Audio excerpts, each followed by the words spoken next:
Isang araw matapos ratipikahan sa Senado ang Bicameral Conference Committee report para sa 2025 budget, inirehistro ni Senator Pia Cayetano ang pagtutol sa pagtatanggal ng PhilHealth subsidy sa naturang pondo. Ganito rin ang saloobin ni Senators Bongo at Riza Hontiveros. Narito ang ating balitang A to Z.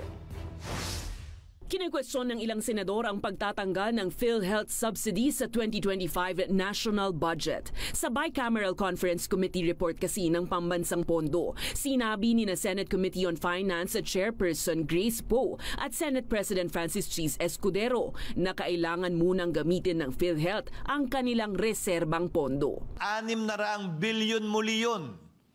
Dadagdagan pa natin uli ng 74. Para sa hindi naman dinadagdagan yung benepisyo, sa totoo lang. Pero para kay Senator Bongo, bagamat may reserba pang pondo ang State Insurance Company, dapat pa rin itong paglaanan ng pondo para sa susunod na taon.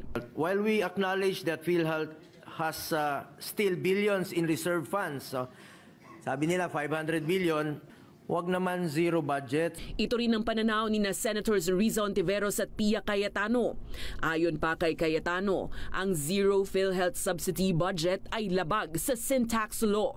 Sa batas kasi, ang makokolektang buwis mula sa mga tobacco products, alcohol at sugar-added drinks ay dapat mapunta sa pag-implementa ng universal health care. Kaya ang tanong, saan nga ba mapupunta ang pondong nakalaan dapat sa PhilHealth? Dapat sana kung ano ang budget na nawala sa PhilHealth, dapat sana ay mapunta sana sa health. Ang budget ng health dapat para sa health. Hindi ko alam kung saan napunta. Sa pahayag, sinabi ng PhilHealth na kukunin nila ang pagbabayad ng mga benepisyo mula sa reserba o hindi pa nagamit na pondo. Sa kabila naman ng mga katanungan ng ilang senador, niratipikahan na ang Bicameral Conference Report at nakatakdang ipadala sa Pangulo. At ayon sa Malacanang, inaasahang mapipirmahan ito bago magpasko.